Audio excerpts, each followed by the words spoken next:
Bueno, la segunda clase es sobre fisiología reproductiva. Bueno, algunas generalidades.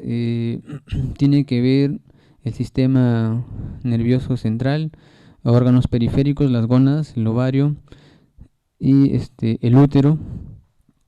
Participan en lo que es la fisiología reproductiva como órganos. La finalidad es crear el medio propicio para un embarazo. Muy bien, recordamos que el desarrollo de los folículos empieza ya en la sexta y séptima semana de vida intrauterina, ¿no? De tal forma que alrededor de la 20ª semana de vida intrauterina, pues ya se cuenta con 6 a 7 millones de folículos. Pero también empieza el proceso de atresia. Este proceso de atresia también es rápido, de tal forma que la mujer nace y llega a la etapa de la pubertad con cerca de 300.000 folículos, los cuales en cada ciclo van a crecer, involucionar, de tal forma que se produce una ovulación más o menos de estos folículos en unos 300 a 400 en toda la vida o la etapa reproductiva de la mujer, ¿no? Bueno, antes de nacer, la ovogénesis, el proceso de meiosis,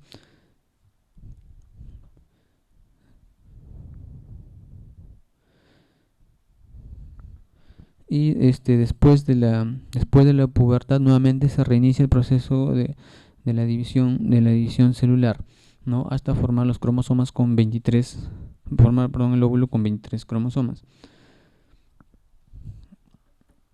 También tenemos que mencionar como parte del ciclo o de la fisiología reproductiva el ciclo menstrual. Una menstruación normal va a ser el resultado pues de un ciclo ovulatorio, ¿no?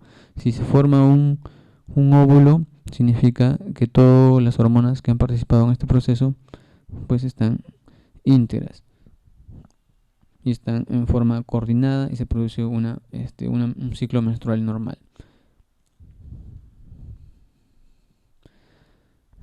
Aprovechando, recordamos que el ciclo menstrual en la parte o en la etapa de la menstruación pues tiene una duración que va de 2 a 8 días. Se dice que el volumen normal es de 30 a 80 mililitros, anormal es cuando es mayor a 80 mililitros.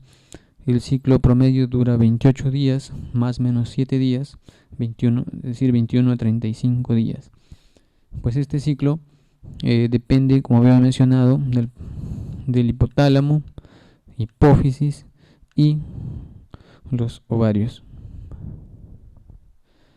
Estos órganos, el denominado eje hipotálamo, hipófisis, ovario, están ligados o interrelacionados por vía hormonal, de tal forma que el hipotálamo produce la GnRH, la hormona liberadora de gonadotropinas, y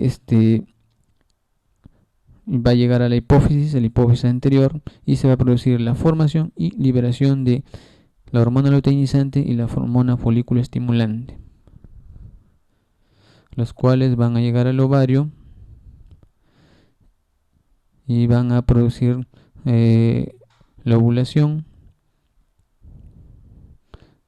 Todo este proceso también tiene efecto en el útero, a nivel del endometrio. Posteriormente, si es que no hay embarazo, se forma el cuerpo lúteo y nuevamente se reinicia el ciclo. El hipotálamo se inicia el eje donde se va a sintetizar la hormona GnRH a nivel del núcleo preóptico, es el número 1, y el núcleo arcuato, es el número 2, ¿no? La hormona es transportada hacia la hipófisis, el óvulo anterior, a través del sistema venoso portal de la hipófisis. Esta hormona GnRH es un decapéptido.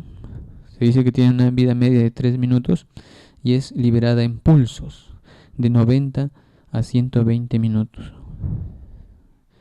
Este concepto de la liberación de GnRH en pulsos es importante porque tiene aplicación clínica. Se dice que o se habla de pulsos lentos y pulsos rápidos. Entonces, si se libera pulsos lentos, se estimula principalmente la liberación de FSH, y si se libera en forma de pulsos rápidos, se libera principalmente LH. También tiene aplicación, como mencionamos, en el hecho de que si hay una administración continua de GnRH, pues se va a producir el bloqueo o la inhibición de la FSH y LH. Es lo que sucede con las hormonas que se utilizan, los análogos de la GnRH, para el tratamiento de ciertos problemas como endometriosis, miomatosis uterina, así como también para tratar de controlar o regular la ovulación en los procesos o los ciclos de tratamiento hormonal para infertilidad. Entonces la GnRH tiene las siguientes acciones. Va a sintetizar gonadotropinas y va a liberarlas, ¿no?, en la hipófisis, adenohipófisis, la FSH y la LH. Es importante saber que la GnRH es estimulada por la norepinefrina y también tiene inhibición. La GnRH es inhibida por endorfinas, dopamina y el estrés, ¿no? El estrés es importante porque a veces también es causa de amenorreas o de oligomenorrea, ¿no? Y también causa o consulta frecuente en ginecología.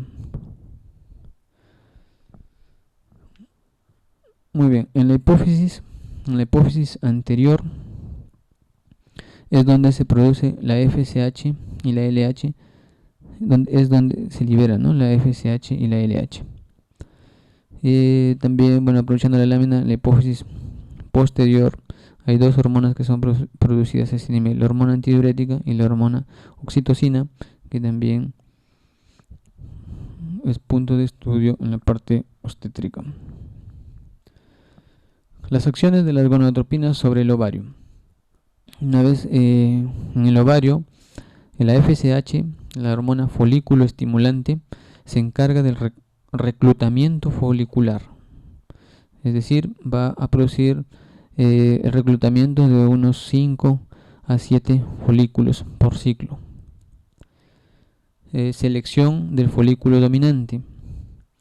Hay un momento en que la FSH desciende, descienden los niveles, y de estos 5 a 7 que empezaron su reclutamiento, pues uno de ellos, el que tiene más capacidad, significa el que tiene más cantidad de receptores para FSH, va a comenzar a desarrollarse y a crecer en mayor forma que el resto.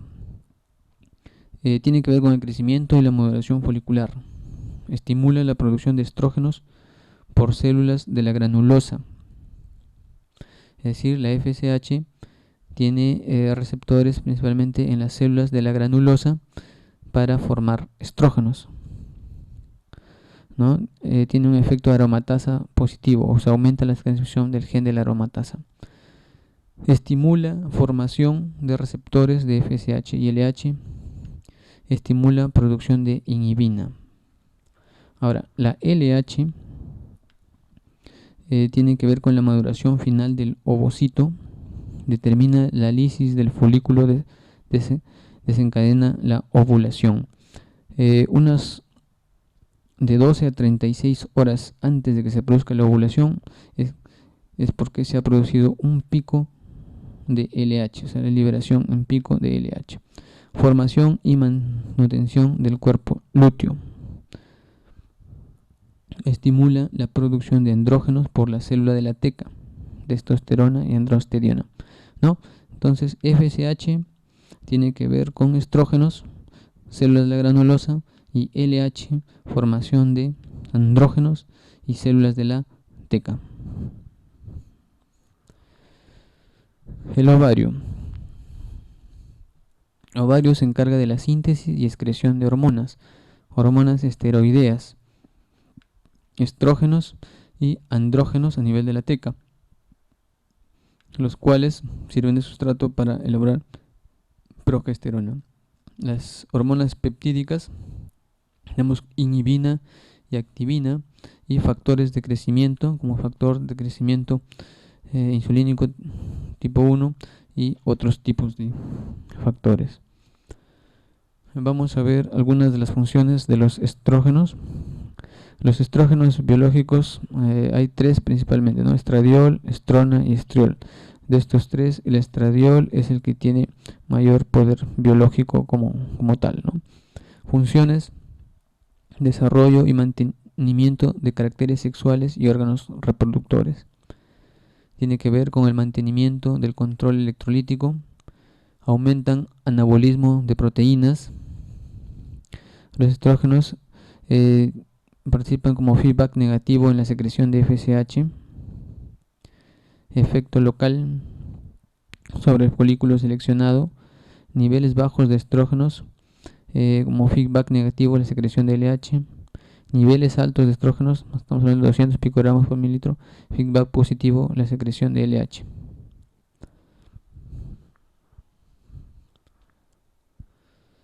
La progesterona, desarrollo de los acinos mamarios, frena la liberación de GnRH como feedback negativo en liberación de GnRH, estimula el centro térmico hipotalámico. La progesterona se produce después de la ovulación en mayor niveles, ¿no? Después de la ovulación o en la fase secretora hay un aumento de la temperatura corporal, por eso estimula el centro térmico hipotalámico. Disminuye receptores endometriales para estrógenos, con la idea de que el endometrio se prepare para, en caso de que haya habido fecundación, reciba al huevo, ¿no? Cigoto. Prepara para la implantación del óvulo fecundado, ¿no? En el endometrio, lo que estamos mencionando. Los andrógenos tienen como función precursores para producción de estrógenos a nivel de las células por proceso de aromatización, ¿no? A nivel de la granulosa. Efecto sobre el vello pubiano y axilar, desarrollo del clítoris, aumento de la libido a mitad del ciclo. Hormonas no esteroideas, inhibina, proteína glicosilada, se sintetiza en granulosa con efecto feedback negativo sobre FSH, ¿no? Tiene efecto negativo sobre FSH. La activina estimula la secreción hipofisiaria de FSH, y la relaxina aparece en el cuerpo lúteo. Esta imagen es para graficar el concepto dos células, dos hormonas que tiene lugar a cabo en los ovarios, ¿no? En los ovocitos que están en desarrollo. Las células de la teca, que son la capa externa, y las células de la granulosa, que está por dentro de la teca, en el ovocito. Entonces, las células de la teca tienen receptores de LH, y el efecto es formar andrógenos a partir del colesterol, ¿no? Con intervención del AMP cíclico, tanto androstenediona como testosterona. Pero allí nomás contiguo están las células de la granulosa, los cuales van a utilizar estos andrógenos producidos por la teca por un proceso de aromatización y el empleo del AMP cíclico, y van a formar estrógenos, estrona y estradiol. Habíamos mencionado que el estradiol es el que tiene mayor poder biológico como estrógeno, ¿no? Entonces a eso se refiere el concepto de dos células, dos hormonas, ¿no? Bueno, esta es la imagen donde vemos que el ovario el endometrio y el eje, la liberación de las hormonas de la hipófisis, hipotálamo y las hormonas a nivel ovárico, pues funcionan en forma coordinada, ¿no? Y se produce el ciclo menstrual. Entonces, vemos que la FSH al inicio del ciclo, o sea, en el día 1, el día 1 es el primer día de la menstruación, pues comienza a incrementarse. Entonces, el incremento de la FSH lo que va a hacer es va a producir el reclutamiento de los folículos, o sea, hacer que comiencen a desarrollar. Conforme pasan los días, aparece una disminución de la FSH. Los niveles de FSH bajan. Entonces, de estos 5 o 6 que se habían reclutado de estos folículos, empiezan a producir estradiol, ¿no? O sea, por el proceso de aromatización en la célula de la granulosa. Y nuevamente tienen efecto sobre la FSH, produciéndose un nuevo pico, ¿no? Este nuevo pico es anterior, unas horas anterior al pico de LH. Entonces, la LH, este pico que se produce 12 a 36 horas antes de la ovulación. Entonces, en esta primera mitad del ciclo, los estrógenos, principalmente mediados por el estradiol, son los que predominan. Entonces, esta es la fase folicular, la fase estrogénica o la fase proliferativa a nivel del endometrio. Después de la ovulación, los niveles de estradiol comienzan a declinar y a incrementarse los niveles de progesterona. Entonces, la progesterona es la que va a producir a nivel endometrial, pues, el desarrollo de un endometrio secretor, donde las glándulas han desarrollado, se han hipertrofiado con la idea de prepararse para la llegada de un huevo fecundado, ¿no? Y en esta fase progestágena es donde se forma el cuerpo lúteo, ¿no? El cuerpo lúteo produce progesterona con la idea de mantener este endometrio secretor para la implantación. Si no hubo implantación, nuevamente este cuerpo lúteo regresiona y se reinicia nuevamente el ciclo. También vemos en la parte superior, como habíamos dicho, la progesterona que tiene mayores niveles en la segunda mitad del ciclo, pues es la que causa el aumento de la temperatura corporal basal.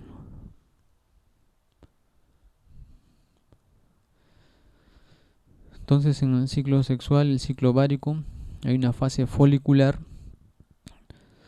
es antes de la ovulación, y posterior a la ovulación lo que queda del folículo se convierte en la fase o va a denominarse fase lútea.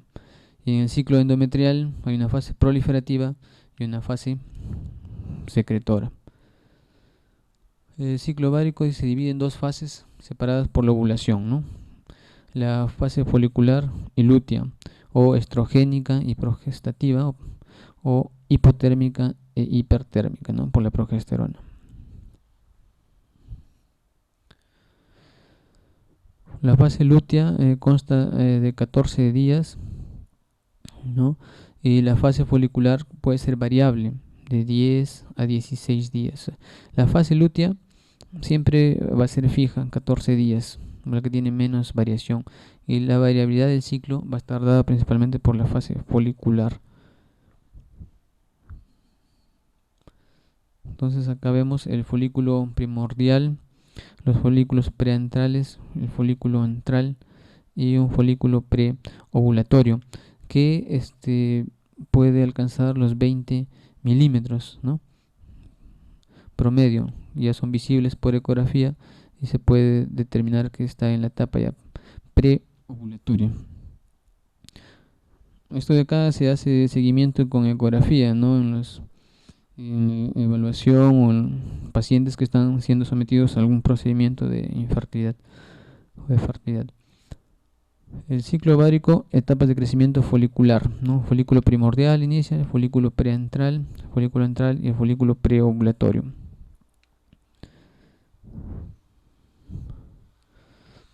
En esta imagen también es para ver cómo se interrelacionan las diversas hormonas que participan en el ciclo, que ya lo habíamos mencionado. Ahora, el folículo dominante escapa, dice, a la atresia por el número de receptores para FSH. Habíamos dicho que había un descenso, ¿no?, de la FSH, pero como este folículo, por ser dominante, tiene alta cantidad o alto número de receptores para FSH, entonces los pocos niveles de FSH son suficientes para este folículo comience a desarrollar, ¿no?, y lleve a cabo el proceso de aromatización y genere un ambiente estrogénico, ¿no?, y una mejor vascularización de la teca y la granulosa. La FSH induce receptores de LH en la granulosa, necesario para la posterior función del cuerpo lúteo. Los estrógenos actúan como feedback negativo sobre LH, ¿no?, y el pico de estrógenos actúa como un feedback positivo sobre LH. En el periodo ovulatorio, el pico de LH produce o reinicia la meiosis que habíamos visto inicialmente, ¿no?, del ovocito. Produce la luteinización de la granulosa y empieza la síntesis de progesterona y prostaglandinas dentro del folículo. El incremento de FSH en la mitad del ciclo está influenciado por progesterona. Libera el ovocito de su unión al folículo, ¿no? Es el momento de la ovulación. La progesterona y prostaglandinas dentro del folículo aumentan las enzimas proteolíticas, conduce a la digestión y ruptura de la pared folicular y se produce la liberación, ¿no?, del ovocito y su cúmulo, es el proceso de ovulación. En la fase lútea normal requiere un desarrollo folicular preovulatorio óptimo, especialmente una estimulación FSH adecuada y un soporte continuo de LH. Ahora, la progesterona actúa a nivel central y en el ovario para suprimir un nuevo crecimiento folicular. La progesterona actúa también en la maduración endometrial. Ahora, el cuerpo lúteo es mantenido inicialmente por LH, luego por la HCG, ¿no?, si es que se dio el embarazo, hasta que la placenta comienza a producir progesterona, ¿no? Si el embarazo es negativo, se produce la luteólisis o la involución del cuerpo lúteo y la caída de la progesterona. Bueno, esto es lo que se ve en ecografía. Durante los días de menstruación o la fase folicular temprana se produce el reclutamiento que habíamos mencionado, ¿no? Folículos, de 4 a 7 folículos por ovario. La fase preovulatoria, donde hay la presencia del folículo dominante, que puede alcanzar hasta 20 milímetros de diámetro en un folículo, el aspecto quístico, y luego se produce la ovulación y la presencia del cuerpo lúteo. Y ya se ve también una imagen quística, pero de contornos engrosados, aspecto un poco irregular el contorno de la imagen. Como habíamos dicho, en la fase preovulatoria, la fase folicular, predomina el estrógeno, y en la fase posterior a la ovulación la progesterona. Ahora, en el ciclo endometrial, en el inicio tenemos el endometrio proliferativo. Luego del tercer o cuarto día concluye la menstruación, se inicia, el endometrio comienza a proliferar.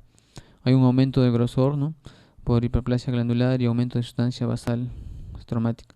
Glándulas separadas en la superficie. Es como hallazgos histológicos, ¿no? El endometrio secretor medio tiene 5 a 6 milímetros de espesor, bien vascularizado y rico en glucógeno.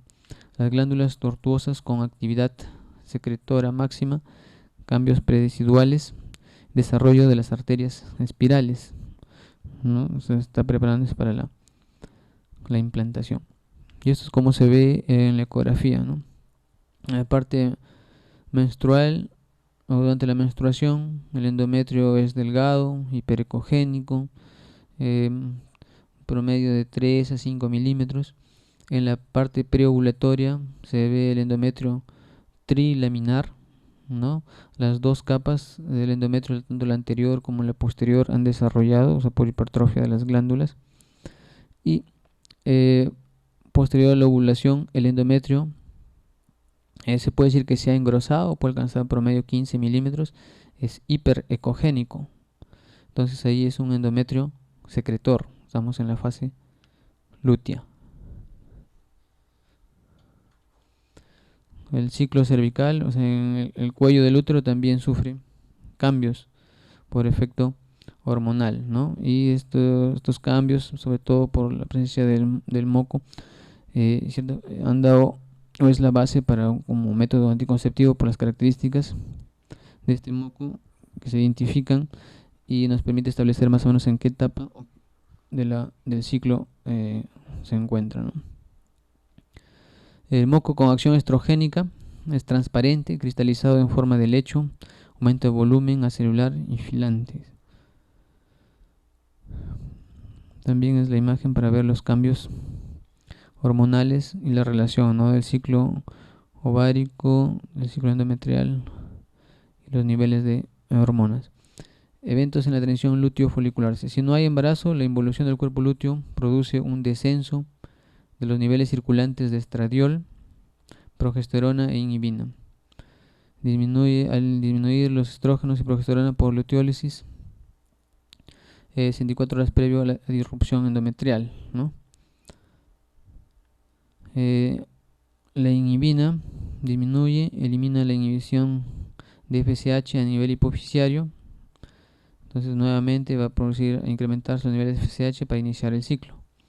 Al disminuir el estradiol y la progesterona, aumenta con frecuencia la secreción pulsátil de GnRH, ¿no? Y libera la supresión hipofisiaria. Y nuevamente se va a reiniciar el ciclo, ¿no? Disminuye la inhibina, disminuye el estradiol, entonces se produce un efecto de incremento de la GnRH a nivel hipotalámico.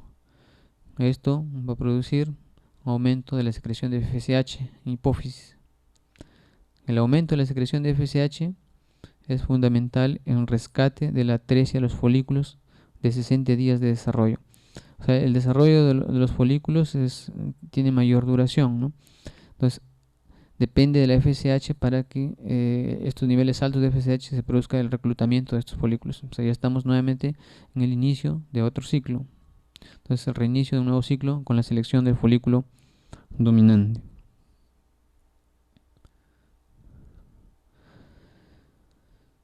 En la etapa premenstrual, el endometrio secretor, por efecto de la luteólisis, cae la progesterona. Entonces se produce una infiltración estromática por leucocitos polimorfonucleares, monocitos, y las glándulas con agotamiento secretor, o sea, ya no van a producir secreción. El esqueleto del estroma comienza a desintegrarse y se produce la menstruación, o sea, por efecto de la luteólisis, la caída de progesterona.